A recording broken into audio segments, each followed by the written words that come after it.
Aloha. Welcome to Jordan's Journal. I'm Representative Joe Jordan, and we're here with another series of meetings. We're going to be having a educational town hall meeting on August 17th in Waianae at the Waianae District Park multi-purpose room. So we're going to be inviting everybody to that meeting, and to kind of give you a taste of what's going to be happening at the meeting, I have a special guest today. He was the former Board of Education student rep, Mark Dannog, and he is from Waianae. Good afternoon, Mark. Good afternoon, Representative. Wonderful to be here. Thank you. Thank you for coming. I really appreciate it. So you are from Waianae? Yes. And you formerly served on the Board of Education. So can you tell me a little bit about you and how you got onto that Board of Education? Well, first of all, I'm proud to say that I am a product of the public school system. Wow. And most especially a product of Waianae High School, of Waianae schools. I attended Waianae Elementary School, Waianae Intermediate, and Waianae High School. And I just graduated in May of this year, so it feels really exciting to finally be out in the real world and make some changes. I just completed my term in June. My term ended June 30th on the Board of Education. I was officially sworn in on July 14th, 2010. So I served for a full one-year term. Basically, I got to this position by being elected by the students. Wow. I had to apply for this position, and then I was called in to do a taped interview or debate with the rest of the candidates. 2 girls from Honolulu High School and 1 boy from Roosevelt High School were my competition. Wow. So we taped an interview at Kalani High School, and then that DVD was then sent out to all of the high schools and middle schools, intermediate schools, so that they could watch that DVD, learn who we were, what our positions were on education issues, so that they could make an informed decision. They were also given newsletters or an article from the Hawaii State Student Council on our bios.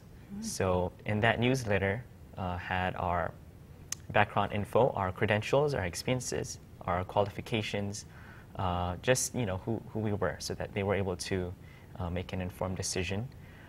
Then in March, I believe, schools held their elections. So high schools and middle schools and intermediate schools statewide held their elections in March. And I was the one who was elected by a constituency of 50,000 high school and intermediate school students. So they elected me to represent them on the Board of Education. Now, has there been a previous Board of Education student representative from the Waianae Coast, or? There has. I'm the first in 18 years. Wow. The last student member from Waianae was Silva Sasa, and I believed he served in the early 1980s. Wow. So 18 years later, I come back. Wow, yeah, almost 18 years later. So what was expected of you on serving on the Board of Education? Well, when you think of the office, the title itself, student member of the Board of Education, it's so prestigious and it's so high. I mean, for any student who's interested in getting into student council and student government, this is basically the highest you can get up. Wow. Serving on the Board of Education. My primary responsibility was to represent the interests of the students and to protect their welfare. I guess some expectations that you would consider would be, of course, you have to be knowledgeable about education issues. You also have to know what the current concerns of the students are and understand them. You also have to be very, very dedicated and committed to putting a lot of time and effort to serving on the Board of Education, because with at least 6 meetings a month, that's going to take up a lot of time to do homework, to go to school. Sometimes we'll have meetings on neighbor islands where I'll have to miss an entire day of school just to get to the airport, and then come back almost 12 o'clock at night, because we take the late flights out of neighbor islands. So the students expect their representative to be able to represent them well and honorably, very honestly, and be able to articulate their concerns as well as find solutions to address them. Wow. So you were expected to be at least at 6 meetings a month. Yes. And it was across the islands. Yes. Not just Oahu, across the islands. That's correct. Wow, that's a lot of demand on somebody that's trying to finish their high school year. But I enjoyed it. I enjoyed it very much. Yeah, that's a lot of dedication. It's a lot of dedication. I know that last year during the election period that there was a request to put on the ballot to see if the general public wanted to have an appointed board versus an elected board like we had in the past, and that got passed. So now we do have an appointed board. And during this session, I thought you came in to testify on that bill, and I saw other representatives from schools come in and discuss how important it was to keep a student representative on that Board of Education. How did you feel about coming in and testifying and kind of where the bill went? Well, the fight to get the student member voting rights in the Board of Education has been ongoing for almost 3 decades now. Wow. So we've always been trying to get the student member voting rights. You know, the student member is probably, I believe, the most important member on the Board of Education. He or she is the only one who is in the school system every day, has a worm's eye view of the system, and understands how the students are being impacted by the policies and rules that the board is adopting and that the department is implementing. No one else on the board, none of the other adults, or even the superintendent herself, is in the school system every single day and understands and witnesses how the policies are being implemented, how effective and responsibly implemented there are. So the student member is very important on the Board of Education. The student member having voting rights is even more important because it gives the students a much stronger voice. And the student members' vote is the students' vote. Yeah. So I know during the discussion on the bill earlier this session, you know, there was some dialogue from the students saying, you know, why couldn't we have 2 representatives, one for female and one for male? What would your thought be, or is it okay just to have 1 representative? I actually never heard of that discussion coming from the students about having 2 or more representatives. There has never been any controversy gender-wise. You know, why is you know, the student, you know, always a male or female or whatever. We've had several females, you know, and male student members in the past, but I don't think that there's any rationale, you know, on, you know, why can't we have 2 representatives? That'd be like asking, you know, why can't we have 2 governors or, you know, whatever. I mean, the student representative, the students have always elected someone who is qualified and very experienced in that field. The students have always ensured that. And from what I know about past student members on the Board of Education have always been qualified, and they've always had been able to represent the students well. So I don't see why we need, you know, more representatives. I'm okay with just 1. I think students would be okay too, as long as they are the ones who choose whom they want to be on the board. So when you might have a particular issue come up on the Board of Education, do you, as a student rep, take that back to maybe the council and discuss with them what the thought process is? Would you going back, carrying forward the message? The state of Hawaii has a student representation structure. Oh, okay. That's already set in place. It has been set in place for as long as I know. You have the individual school student councils at the bottom. Okay. And each of those student councils are represented by a district student council. So for example, you have Kauai District. all the school student councils in that district are then represented by the Kauai District Student Council. Oh. And then all 7 districts are represented by the Hawaii State Student Council, which is the highest student council. The Hawaii State Student Council is composed of representatives from each district. Wow. At least 3. So the Hawaii State Student Council has at least probably 16 members, including the Board of Education student member. Wow. And then all of those students down there are represented as one collective voice by the student representative on the board.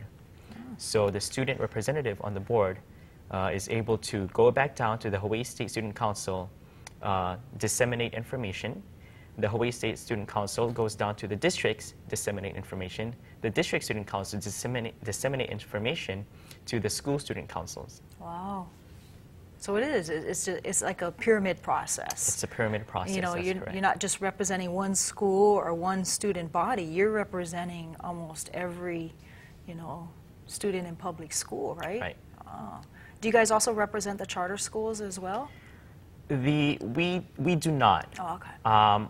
As I think that the Board of Education we do play some role in the charter school network, but in terms of the student councils itself, we do not have any charter school students sitting on our councils, as far as I know. Oh, okay, okay.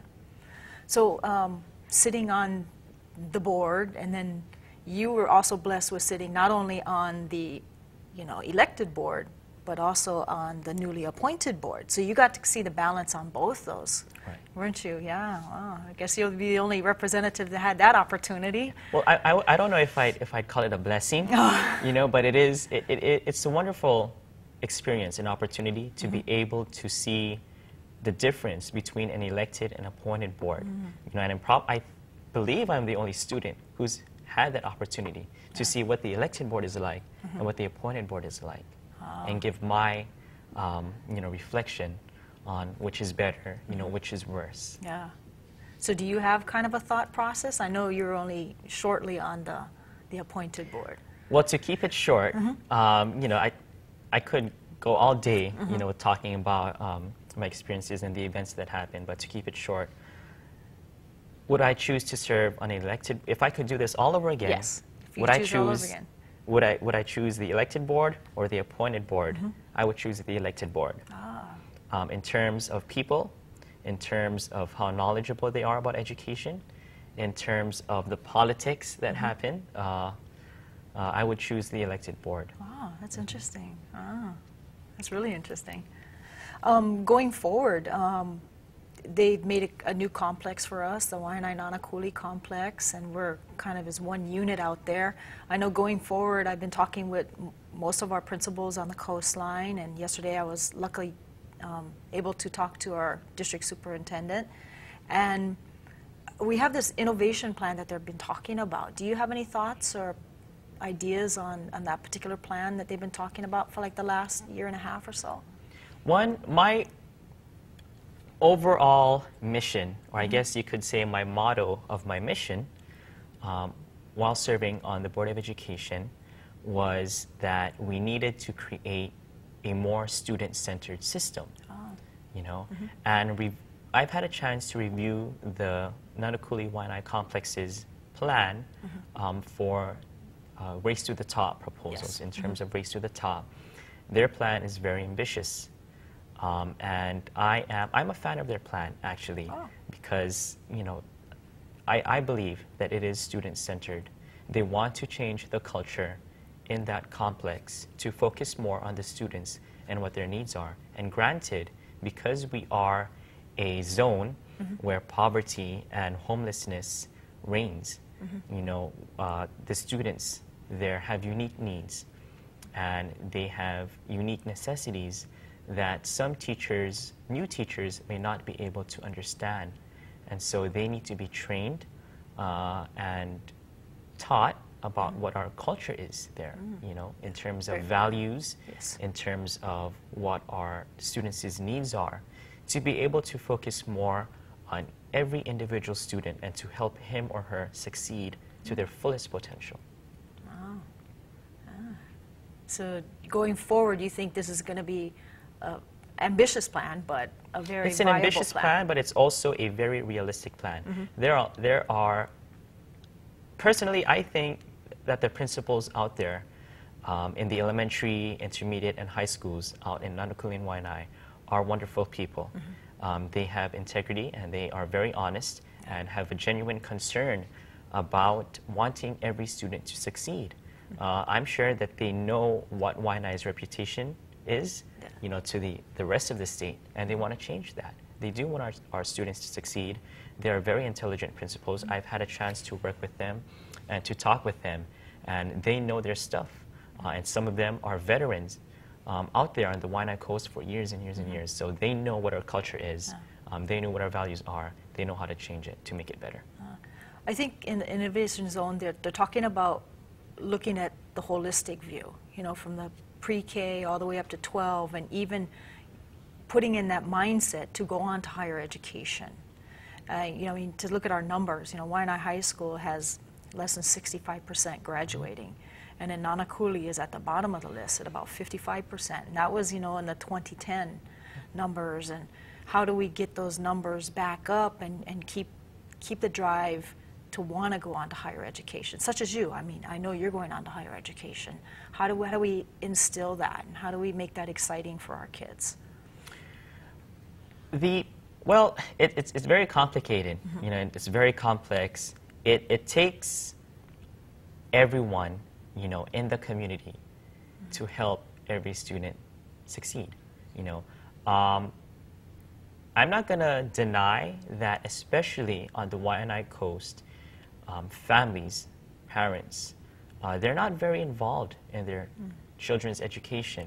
You know, they, at an early age, their children are not instilled with that value that education is important. And in order for you to get out of Waianae, and you need to get out of Waianae, you're going to need a good, solid education foundation to be able to succeed in the real world. And I have not seen a lot of parent and community involvement for the Waianae schools. You know, Waianae High School, and I'm sure other schools out there, elementary, intermediate, has always had to struggle with getting parents and communities involved to come to student assemblies, to open house, to parent-teacher conferences. And that's the struggle that we're going to continue with. If the community does not get around each school and help all of its students, because we do need the community. We need the families to instill in every child that education is important, and you can't stay in Waianae. You have to go out, and you can come back, and you can make the community better. Yes. So that's what I'm also seeing out there when I'm talking to our principals, that we really need to figure out how we can engage the community, even if you don't have students in school, how you can help the schools, help support our schools, and make it kind of like that village concept. You know, we're all working together to get, you know, the youth educated. And I think that's going to be our little hurdle we got to get over, and how we're going to be able to do that. Now, I know you're going to go on to some higher education. So what are your plans for the future? I'm actually going to depart Hawaii on August 23rd for St. John's University in Queens, New York. I'll be majoring in government and politics and a potential minor in business. I'm going to keep my options in terms of major open, of course, because I've gotten some advice from college students that you might want to keep your options open. Don't settle in your comfort zone. You know, you might want to go out, and that's one of the reasons why I chose business as a minor. I don't see myself as a CEO of a company or something, but it's something that I think I would enjoy. And because it is a degree that could get you very good, you know, careers, I think that's something that I'd like to take up in terms of business. And after college, I'm planning to enter the United States Air Force for 4 years. I'm actually going to college while I'm going to be in the U.S. Air Force ROTC while in college, and then I'm hoping that after I complete my service in the military, that I can go to law school, graduate school, through their financial assistance. Oh, and then come back? And then I would love to come back to Hawaii and do something. Yeah, I think that's the key for a lot of us. You want to make sure that our children have the best quality education, have the opportunity to go on to higher education, and then hopefully get out there, see the world a little bit, and then be able to come back and kind of give back to our communities or make some changes in our community. So I'm kind of hearing that that's something that you're thinking really about doing. Well, especially for Waianae students, you know, they're really afraid, you know, to go anywhere else. Some of them haven't even, you know, flown anywhere else. You know, have stayed in Waianae their entire lives. Yeah. You know, but that's I don't think that is what we really want. You know, we want our students to be able to explore their opportunities in the world, to take advantage of them, and then come back and do something for the community. But unfortunately, sometimes we also have the best and brightest students that go to the mainland or, you know, to the world and never come back. Yeah, never. You know, because they don't want to come back. Yeah. You know, because it's better to live on the mainland. But, you know, Hawaii will always be here, and, you know, Hawaii will always accept them and what they can do for all of us. So going forward, would you support, you know, future candidates for the Board of Education, for student reps? I mean, would you tell them, you know, try it, take a chance? I would encourage I would encourage every student to explore student activities, student council, if it's something that they are interested in. You know, just because, you know, I would prefer an elected board over the appointed board doesn't mean that students should not be on there, or they shouldn't, you know, be on that board because it's going to be horrible. Yeah. You know, I mean, it's a wonderful experience. It's a wonderful opportunity to have your eyes and your mind open to government and the other side of government, you know, how it works, to meet new people such as legislators or teachers or principals or CEOs of banks and companies and whatnot. It's a wonderful, amazing opportunity that, you know, many students have out there, but only one, of course, will be able to serve. So we've already gotten a new student rep for the Board of Ed? There's already a student who is already serving on the board. Wow. She is a senior at Moanalua High School, Angelica Waisam Lau. Wow. So they've already initiated her, and she's up and running with the... She has been officially sworn in, and she's my successor. Did she ask for any, you know, guidance or some help? I've actually, we actually just met yesterday. Wow. One of our many meetings we've had and talks, discussions, she asked me advice on, you know, how to keep up with schoolwork, you know, how to manage my time, that kind of stuff. Who are my enemies, of course, who are my friends, that kind of stuff. Yeah, I can imagine when you're talking 6 meetings a month and you're trying to do your educational load and finish your classes to graduate. I mean, that's a lot of work on, you know, a student, and then be accountable to all the people that, you know, supported you for that position. That's tough. I give you some credit. I don't know if I would have done that when I was in school. I don't know. That's a lot of focus. Really, you put a lot of time and effort into it, and you've definitely made Waianae proud. You know, I'm proud. First time I met you at the neighborhood board, I was, wow, it's a product of my school. I was very impressed. Now I'm even more impressed, going off to New York and got great goals. I look forward to seeing you come back in 10, 15 years to hopefully be a big lawyer or something, or make some changes here. It'd be really exciting to see. Are you going to be coming home like during the summers, or we're just going to... Well, actually, I'm not planning to come back for Christmas vacation. I've never been in snow before. So, you know, my first chance I get to be in snow, I'm going to take it. Yeah, so, and in New York, so I'm gonna take that winter break on the mainland. But I am planning to come back for summer or for spring or for winter later on.